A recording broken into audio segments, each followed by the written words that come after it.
Well, thank you for staying with us. Time now for us to get on to our big stories for the morning. And we're going to be talking about that second national tracking poll conducted by the Global Information Analytics or Global Info Analytics. And they've been talking about quite a number of things from corruption to the economy to unemployment to myriad other matters. One thing I found surprising when they conducted this poll in terms of leadership, on that scale, they were talking about the fact that the least that they are looking at, in fact, the one with the least percentage, less than 1%, had to do with their expectations of selecting a presidential candidate on the basis of that person being from their part of the country. And it is interesting. But we'll be joined shortly by the Technical Director, Office of the President, Dr. Kabiru Mahama, together with Musa Dankwa of the Global Info Analytics, as well as Professor Ransford Jampo as well. But just to give you a bit of a teaser, so this survey highlights a number of matters, including the approval and disapproval ratings of Mr. President, and they have sunk lower than we saw in January. Again, when you look at the analytics when it comes to how this government is performing in terms of managing the economy or dealing with corruption, again, the levels of acceptance or approval are taking a tumble. It also analyzes the fortunes of the NPP going into election 2024 as it pegs the two major candidates we know so far, though they have not officially come out to put themselves forward. I'm talking about the Vice President, Dr. Mahamudu Bawumia, versus John Dramani Mahama, former president. Again, Minister for Trade and Industry, Alan Kyeremanten, versus the former president. So we're going to take a quick look at this poll. And I'll start with Musa Dankwa. I believe I've seen him somewhere in there. Mr. Dankwa, a very good morning to you.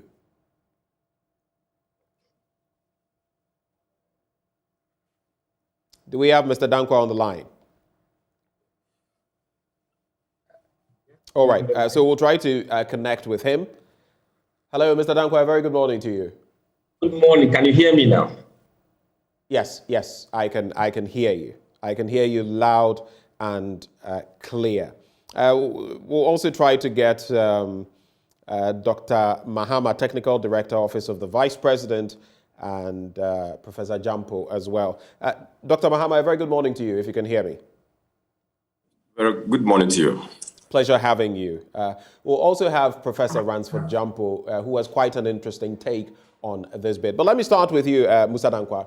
So you've been doing this for a while. And what exactly informed this latest poll, this latest survey that you've put together? And let me just let you know that some people have said that your methodology may not exactly be grounded in what is required for this kind of exercise. I would like, first of all, the rationale behind this, and then a bit of a breakdown of your methodology. Okay, thank you very much. First and foremost, I think we said to Ghanaians, this is not the first time we've done a national tracking poll.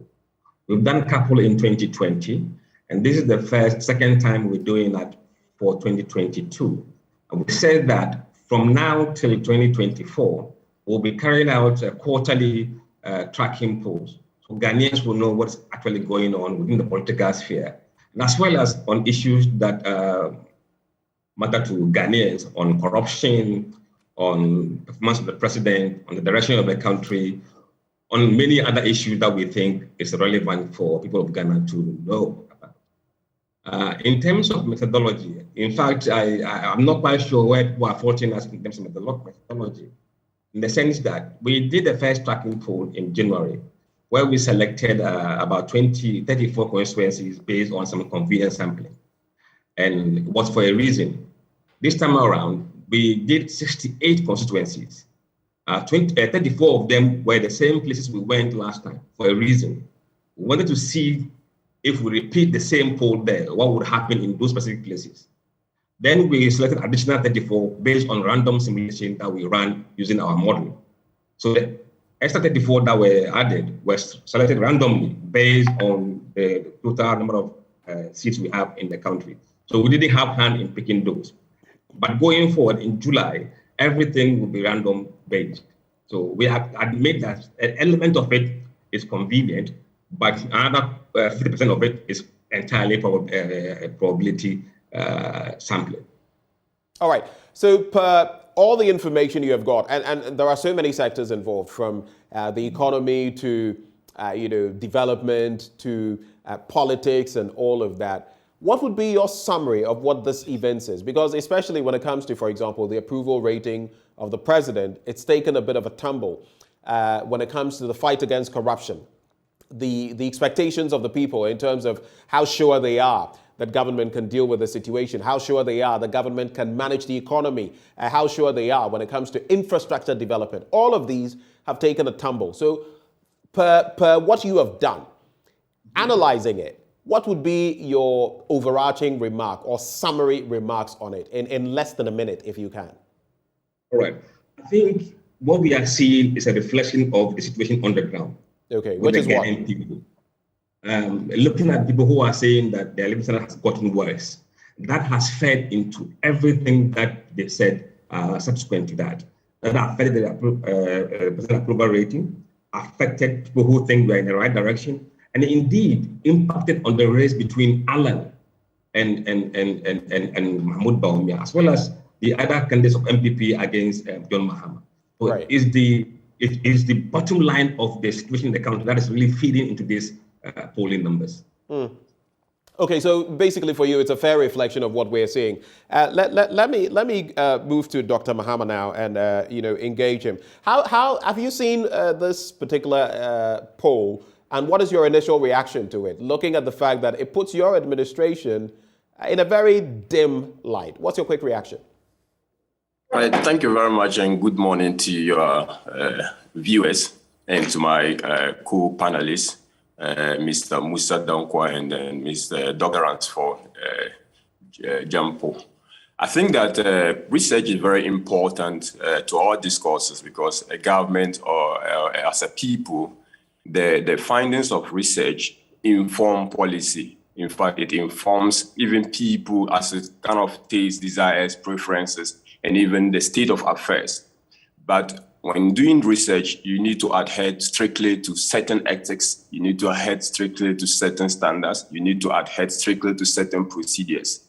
If you don't follow these procedures, if you don't abide by these guiding principles of research, and you conduct the research and bring findings, the findings cannot stand the test of time. And with the greatest of respect, I think that it's good that Mr. Musa admitted that they are learning, and this is the second of his series. But this current research, with the greatest of respect, this was poorly done.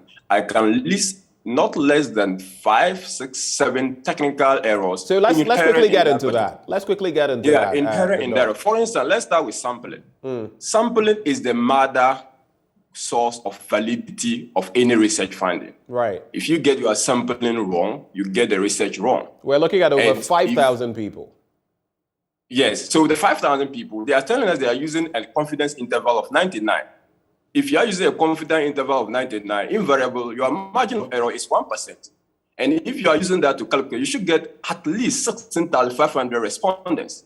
And I'm making it a challenge that if you are telling me you are using a confidence interval of 99%, and that with this particular confidence interval, even if we assume that we don't know the total population of voters because the last register is different from this register, and you are using that particular 99%, invariably your margin of error is 1%, and that will give you a minimum of 16,500 respondents. You are interviewing 5,232 respondents. That is problematic. 2, when you are looking at you are using either even the Andrew Fisher's formula for sample size determination. Again, the minimum you could get, assuming that you are using they are using the 99% level of confidence. The Z-score for that one will be 2.576, and a standard deviation of 0.5, because you don't know the nature of this particular population. You will have no less than 16,000 respondents. So from your population. So you interview 5,000, it cannot be right. The wrong sampling method, for instance, you combine convenience sampling with probability sampling. Purposive and random and non-random sampling are two different methods, and they are used to address two different objectives of a research finding. You combine them and answer one objective of a pool, which it is problematic because this is actually my first time I'm seeing a researcher combining data that was gathered using purposive sample or convenience sample, they call it, and combining it with a probability sample. Almost half of the data was made by random. And let me explain a bit. When you gather data using a purposive sample, you cannot generalize for the population. That's a fact, and that is a basic issue in research that we all know, that if you use a convenience sampling, you cannot by any stretch of imagination try to extrapolate that, try to infer that that is a reflection of the population that you are studying. So it is only in probability sampling, random sampling, that we can be able to infer, to generalize for the population. So that is another problem. We look at also the issue of the resultant effect of those particular sampling error. You find out that there were more NDC people among the respondents than any other category of political parties. And if you have more NDC respondents answering questions about the economy, answering questions about party issue, about general development issue or direction of the country, you will definitely have a problem. There is also the unmitigated effect of the higher NDC representation, in the sense that if you look at the question about, you see the response on how people will vote. If you have many people who are NDC, political affiliated to the MPs, let me, with the greater respect, say that from what they have said, they didn't know that there were going to be more NDC people in the sample than any other particular political party. But as a researcher, when you do and you find out that the representation of a particular group is more than that of others, you control for it, so that your results would be reflective of the general, not that a view of a particular political party. They didn't control for that. That is problematic in this particular research. There are also issues of respondents. Doesn't take away. I get the point you're making. These control mechanisms in any poll or survey must be taken stock of. But you would notice even when it talks about NPP members and their acceptance, for example, or how they rate the current administration, the performance of the president, about 50% of them are not satisfied with what is being done, and another 50% are satisfied. So give or take, is it not still reflective of the facts on the ground? I'll come, maybe if we ask, I'll come to the specifics of this particular result if time will afford us. But having to comment about the general issues about research we find problematic, I think that it is important to point them out so that in their learning curve, they will be able to fix them. We will want research that is genuine. For instance, if you also ask very question, for instance, how is this country, the direction of this particular country, is a very, very question. Direction in which way? Is it about, direction about the general management of the economy? Direction about people well-being? Direction about what? And if you ask respondents such a question, you will elicit or you will get different responses, which probably will not be exactly what you are looking for. But Dr. Mahama, hold it right there. They go into the specifics when it comes to the economy and its management, when it comes to developmental issues, when it comes to infrastructure, when it comes to corruption. There is a breakdown in the poll, but you would also understand that sometimes you can ask generally, how do you feel about leadership in a country? Even in the United States, those questions are posed. What is wrong with that? I'm saying that there's everything wrong with that, because if you ask a very vague question, you get very vague responses. And when you get such vague responses, and then that forms as one of the, because Joint News even carried out that 67% of Ghanaians think that we're heading in the wrong direction. You understand? So we need to, even if government, to inform government intervention, what will it be when we say wrong direction? What do they mean? Before government can even be able to intervene, to be able to take policy measures that will be able to address the situation. But if we don't have that, and we are just, I'll come to the specific about corruption. The question on corruption was clear. Okay, the question on for now, was clear. The question on... Dr. Mahama, I just want the general bit, because we'll get into the specifics. I don't want us to be mixing them together. So just wrap with your take on the general bit. The issue of, again, the last but one is you did a cross-sectional survey in January and did another one in April. That is clearly instantaneous cross-sectional data collection. the issue about January versus first quarter is to create a particular perception, which I think is problematic. You don't analyze data that conveniently, because you gather data in January, you gather another data in April, you analyze the two instances, you analyze the two cross-sectional data. When you are analyzing that, you try to put that in context that these are two different times, but not a quarter versus a month. That I think is worth pointing out in this particular. But in January, there was a particular reflection, and in April, at the end of the first quarter, so the start and the end of the quarter, there are, and it's interesting because, for example, when you look at the January data, you would see that when it comes to leadership of the NPP, for example, Dr. Bawumia was leading by some 7-8 percentage points. The tides have turned. And now it is Alan Kyeremanten who is leading for your party with some 12, regions out of 16 per the poll, inching towards him. So there are vast differences when it comes to the president's acceptability or approval rating. It is same when it comes to either candidate, whether Bawumia or Alan versus the former president Mahama. It changes. So there are changes across the board in everything. No, let me even tell the problem with that. You want to compare who is leading for a political party. You go to interview more NDC people. You go to interview more people who are not even delegates. How can you get the right information? But voters are all the same. Voters all the same. The right information. Voters all the same on the register. Voters all the same. No, voters are not the same. Voters for a presidential primaries is different from voters for a general election. You're not getting my point. I am saying voters all the same. Whether or not they are what you're saying, they are voters. They were on the electoral roll. With the greatest of respect, they are not the same. With the greatest of respect, they are not the same. Let me tell you why they are not the same. When you are doing a research, you have a target population. The reason why you choose a target population is because of the objective of your research. So you cannot say that because all voters are the same, I want to find out about opinion on morality, and I think you're still missing my point. Maybe it's the phrase I am using. I am saying voters all the same. In other words, they are also voters. They are still voters. I am not contesting what you're saying. I think you're missing my point.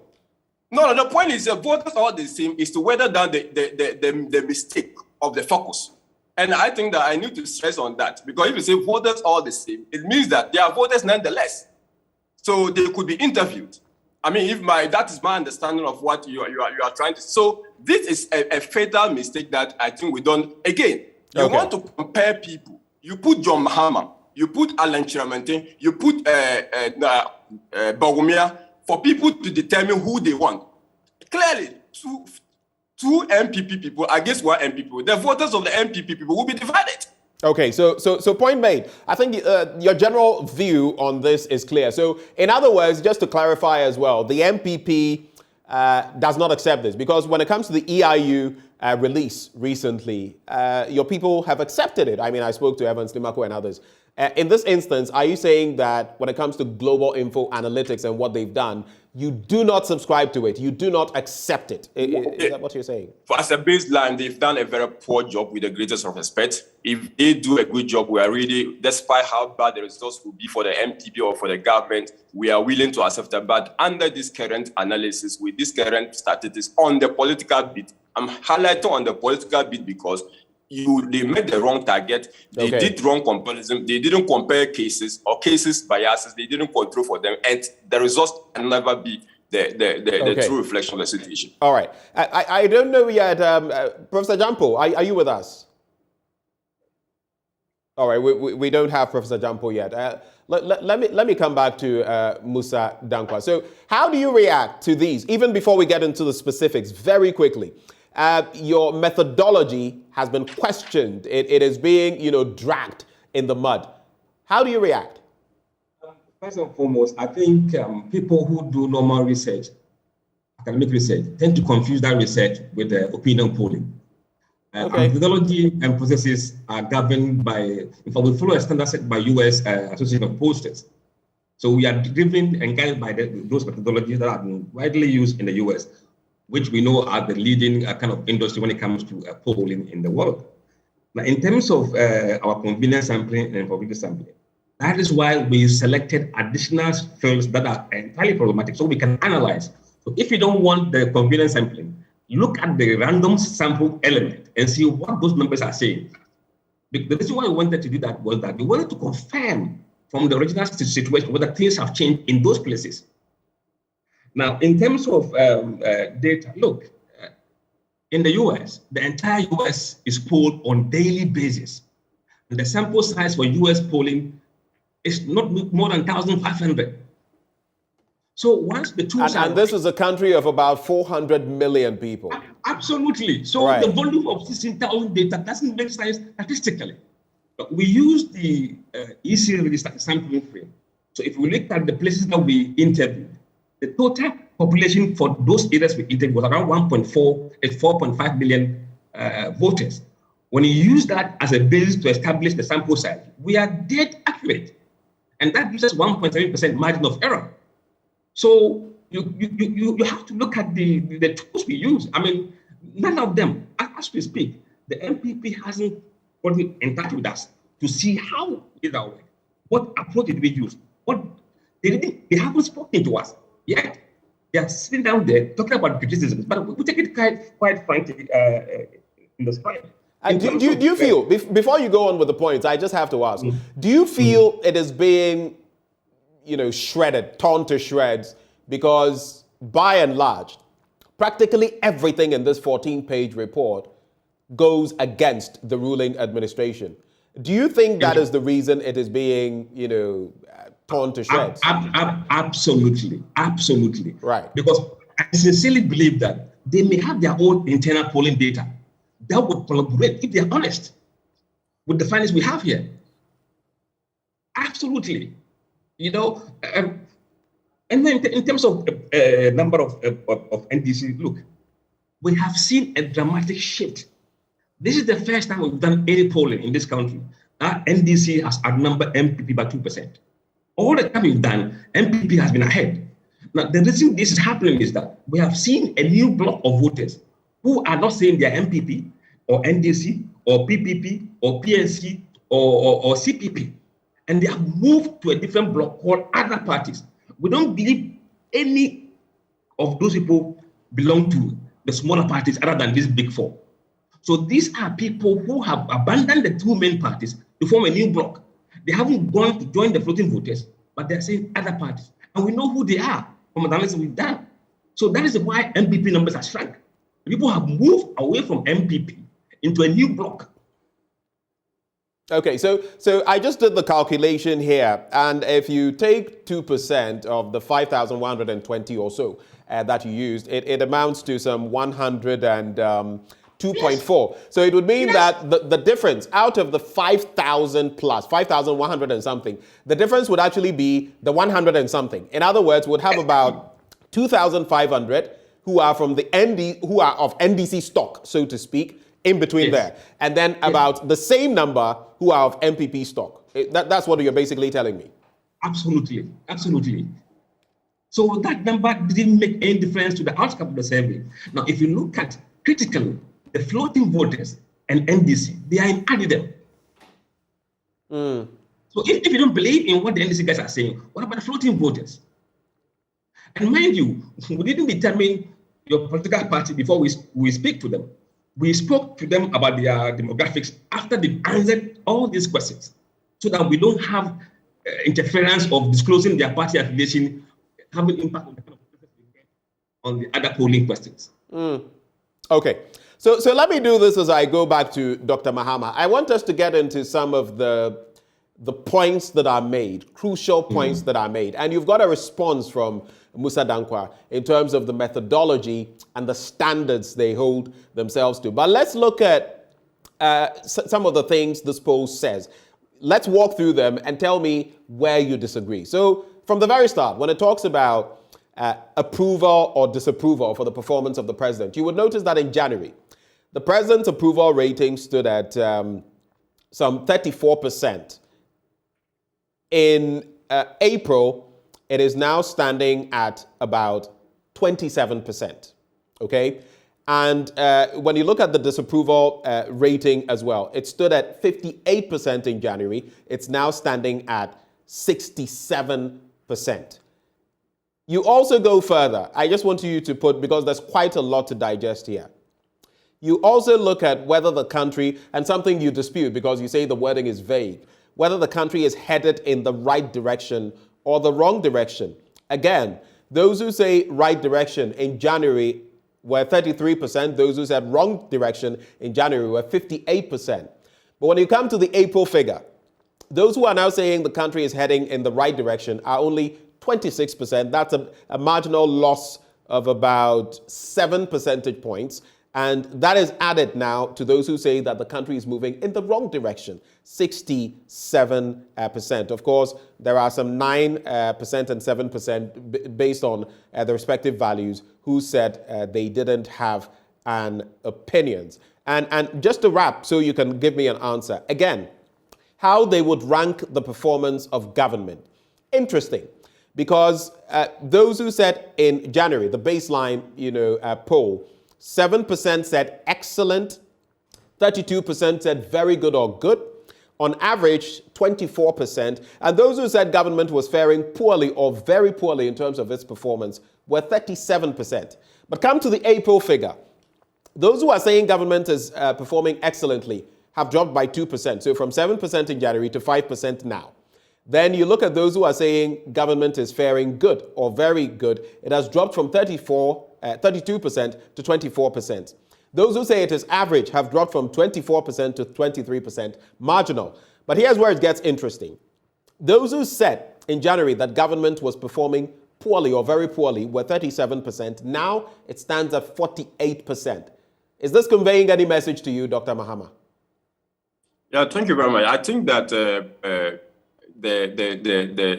I will just proceed on the basis that the writing was done and try to answer this question because that's exactly the premise I want us to adopt. You've already said that you have your challenges with it, so let's operate on that premise. The explanation given are not quite good. I just hope that you take into consideration this particular practice and do a good job later. But on governance performance, right, as one of the issues that has been raised, and academic bodies across the country, approval ratings of governments, especially on the back of several things that have happened over the last quarter, have dropped across the globe.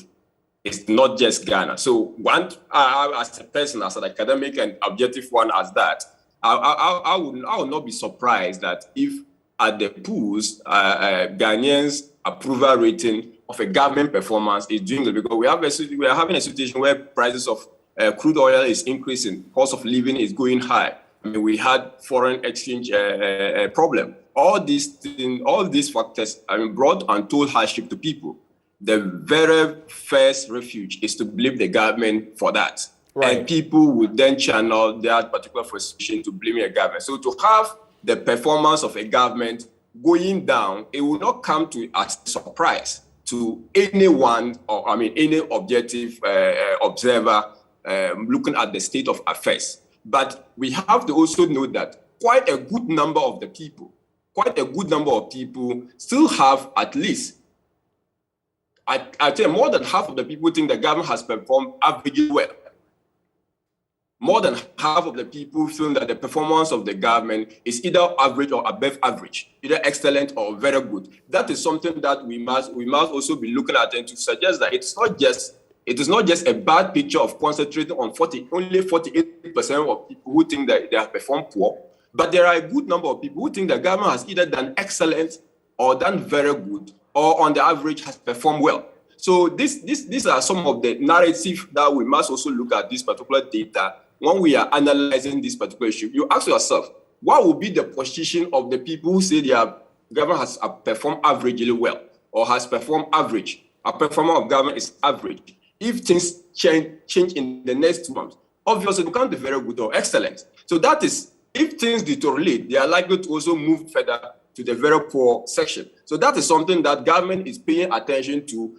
Of course, the bad rating by the people who say government performance is very poor will be acknowledged. But the situation does not suggest that. There's total despair, there is total lack of hope in the government performance, and there's absolutely when you have 48%, and we're operating on the understanding that this poll is above the board, that it meets the standards. We are operating on that level.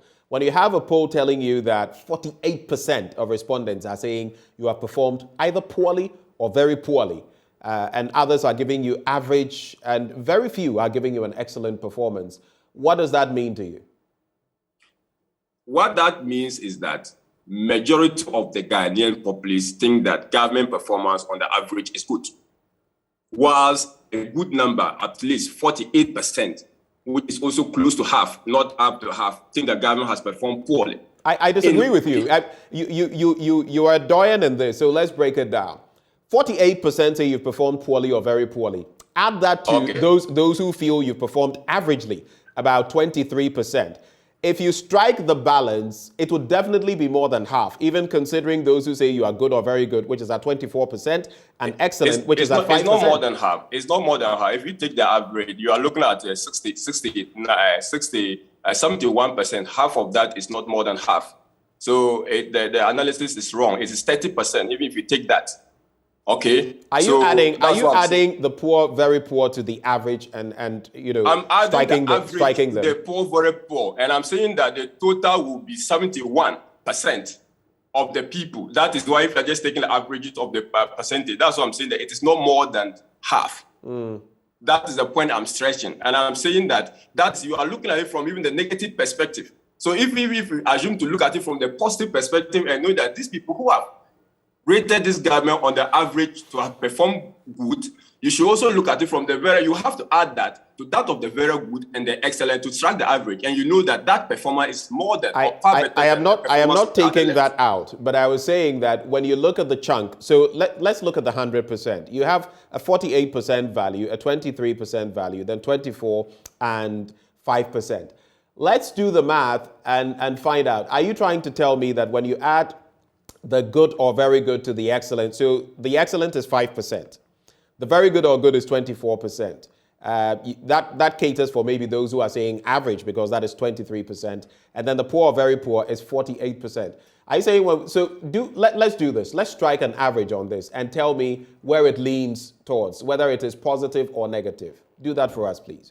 We have 24%. We have 23%. That gives us 47%. You have 5%. That gives us in total the 5%. That gives us 52% thereabout, or 52% thereabout. So that is the total of those particular people. So if we take the average, how are you weighting the average? Are you weighting it positively or negatively? Because I don't feel it is. It's for me, it is split right down the middle. Yeah. So that's the point. That's what I'm saying. That the safer way to go about this particular disagreement is to leave the average standing alone. Okay. And compare the excellent and then the very, what do you call it, the very good. That probably will be what you will be going for. But in all fairness, in all sincerity, you don't say that a government that has rated, I mean, a person who has performed averagely well, you can say that the person has not done anything. The problem then is the poor and very poor. The poor means that you've not done to the expert. You've not done so well. And so to want to take away the people who say government has performed averagely in the midst of all these challenges is to just try to push government to saying that, you know, we don't appreciate what the government is doing. Okay, let's take a quick look at this. The e-levy, it is crucial. And we've all seen, I mean, some of the constraints it has faced in Parliament, and now the motion at the Apex Court as well. But it's really informative and instructive, you know, the sort of responses people gave. When you look at those who say that there will be no effect on how they use Momo, it stands at 9%. For those who say they will find an alternative to avoid the tax, it stands at 18%.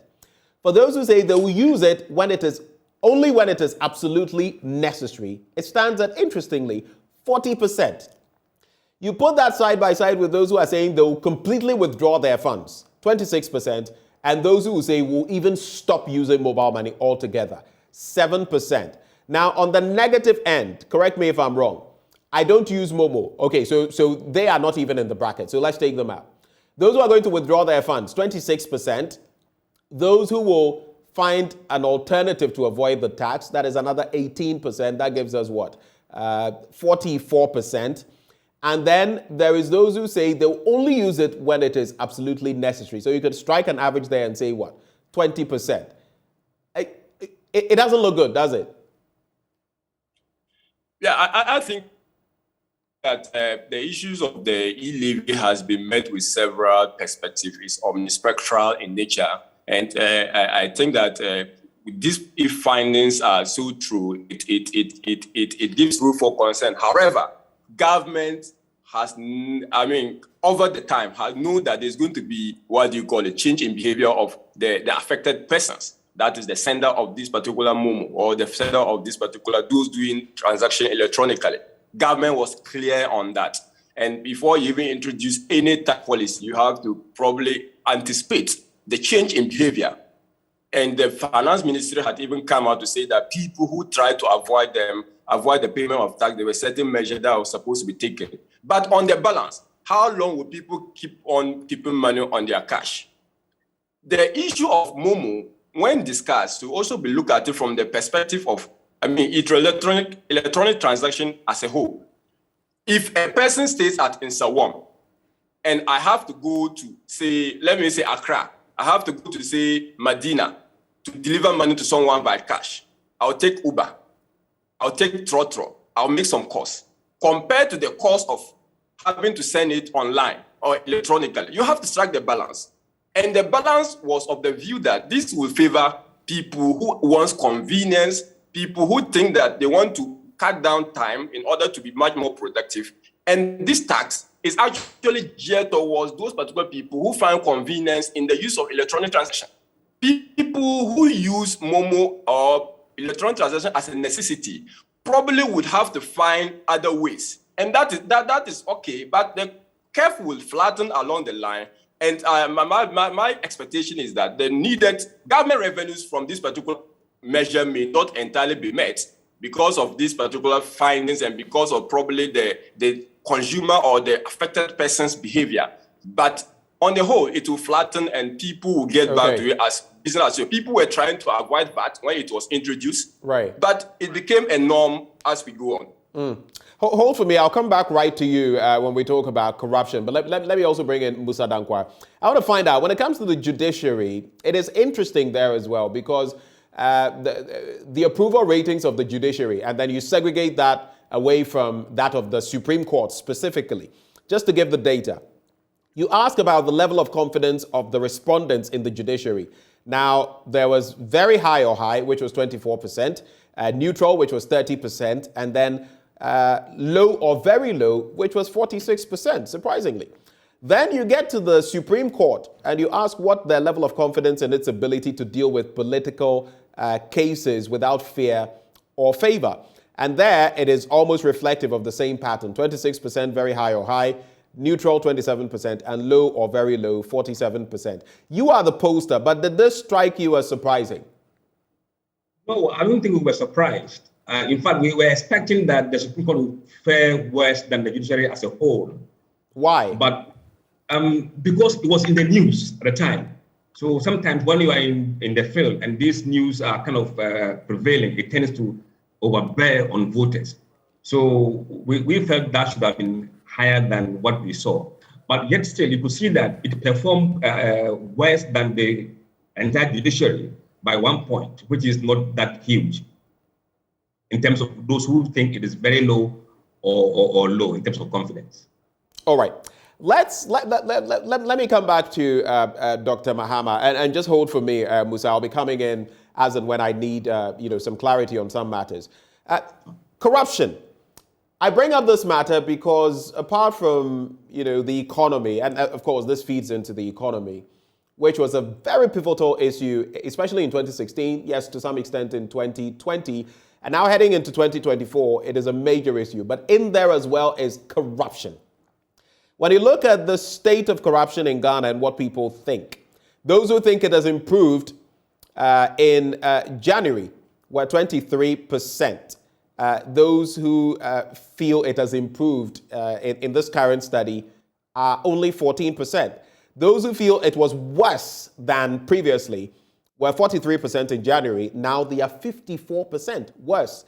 Those who think things are practically same in January were 29%, in April 23%. And those who had no opinion, respectively, 5% in January, 9% in April. But those who feel it is worse, 54%.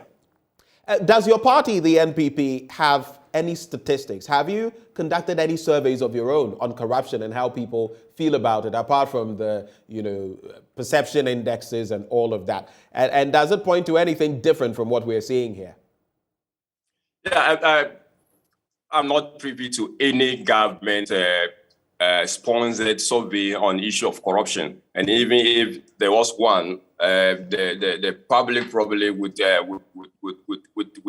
treat it with some contempt because it's come from government assessing its own self. So that I am not, but on the corruption issue is very emotive one. The debate of corruption is always been emotive, and the perception of it thrives more than the reality of it, because it is quite common for people to be accused of corruption when in actual case there is only a perception that exists. And I'm happy that, the pollster mentioned that they are doing opinion, and this opinion mapping might not necessarily be the reality. But this government, in the fight for corruption, or a fight against corruption, has taken a lot of steps. And these steps, it's quite unfortunate that sometimes we don't even have this discussion in the context of the effort the government. We know that corruption is a systemic issue. It's been with us for a very long time. People have tried several years. People lost their lives, over issues of corruption. During the revolution, people were sent to the firing squad, even with kangaroo courts being set up in order to address issues of corruption. Nonetheless, it still persists. Government upon government has been accused of corruption. But we need to look at what steps has each government taken in order to mitigate the impact or the effect or the prevalence of corruption in the Ghanaian society. Right. When we factor in those particular measures, we'll be able to tell whether a government is making an effort. Office of Special Prosecutor, more resources being given to anti-corruption institutions than any other government in Fourth Republic. Government making some savings on the back of prosecution of some corrupt officials. The institution of digitization to remove the human element from the management of public finances or public resources as a way of curbing corruption are all of the measures that this government have taken to address the issue of corruption. And we need to put all those down in the basket in other lists. All right. I want us to wrap the conversation on a few crucial issues. When you look at people who are thinking that things are going to get better within the next 4 months, 54%, feel nothing is going to get better. There are different statistics. When you look at the core issues that people are looking at currently per the survey, you have the economy on top at over 20%, jobs next, close to 20%, education at almost 18%, and then interestingly, petroleum prices at the fourth spot. Corruption is only 3.79. But let's wrap. I just want us to look at the Bawumia-Allen statistic and then the economy. When they are asked, whom do you trust to best manage the economy? Over 46% go for John Mahama, former president. Dr. Bawumia is at 26%, Alan Kyeremanten 15%, someone else 11%. When you look at whom they trust to best create jobs, Mahama is at 46%, Bawumia 23%, Alan 19%. Whom do they trust best to manage education? Interestingly, your party brought free SHS, but 47% plus of the respondents are saying John Mahama. Dr. Bawumia is at 25+%. Alan Kyeremanten is at 15+%. And finally, in this instance, whom do you trust to best build infrastructure? Here, it is over 50%, 54% to Mahama, 21% to Bawumia, 13% to Alan. Quick reactions to that, and then we'll wrap on the Alan Bawumia bit for the NPP. That's how we'll wrap it up. So quick reactions to what I've mentioned. That's for you, Dr. Mahama. Hello? Yes, I can hear you. Please go ahead.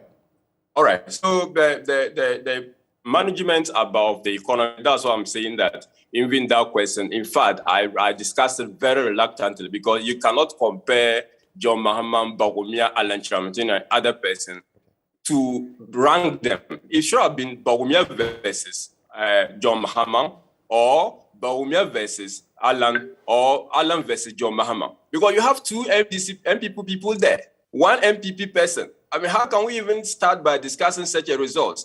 You get the point I'm trying to make. So it's very difficult even wrapping my head against that particular analysis that was done. But that is done. There's a side-by-side arrangement between the two, and then there's a side-by-side Bawumia versus Mahama, and an Alan versus Mahama. That is done. I can't find that in the research. The point you just mentioned to me is John Mahama, Bawumia, and that is why you've called me to comment on. You understand? So what you've invited me to comment on is not probably what you say it's in the report. If I can get that particular specific in the report, that is where probably I can, accounting for the points I've already mentioned, I can be able to at least attempt to respond to that. But in these particular instances, the comparison to start with is even wrong. Okay, so it's even difficult to comment on this. All right, so let's just stick to in some 30 seconds the comparison between Dr. Bawumia and Alan Kyeremanten, where Bawumia was in the lead with about 7 percentage points in January, and now Alan is in the lead, sweeping some 12 12 regions, I should say. Do you find that surprising? Is that something you subscribe to? Of course, there's something that I don't find surprising because of the nature of the research, one. So I don't find it surprising. However, it is something that if it is true, any other party, I mean, Bawumia camp or Alan Kyeremanten camp should not join over, because it means that every party has work to do.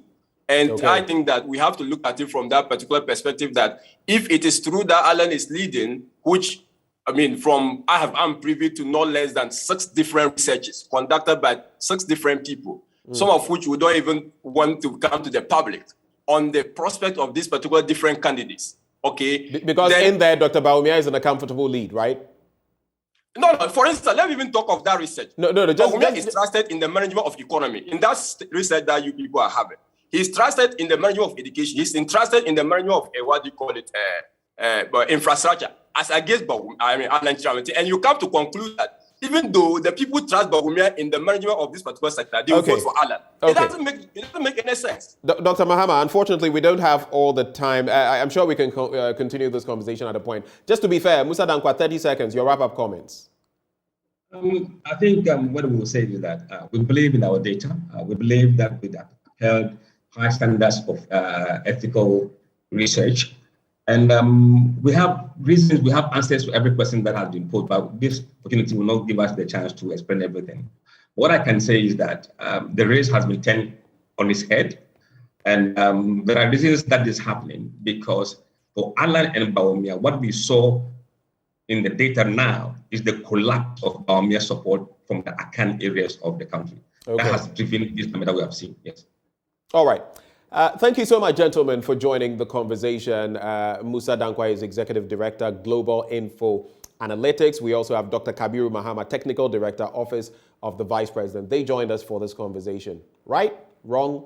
2024 will tell. Stay with us on the AM show. We have more coming your way.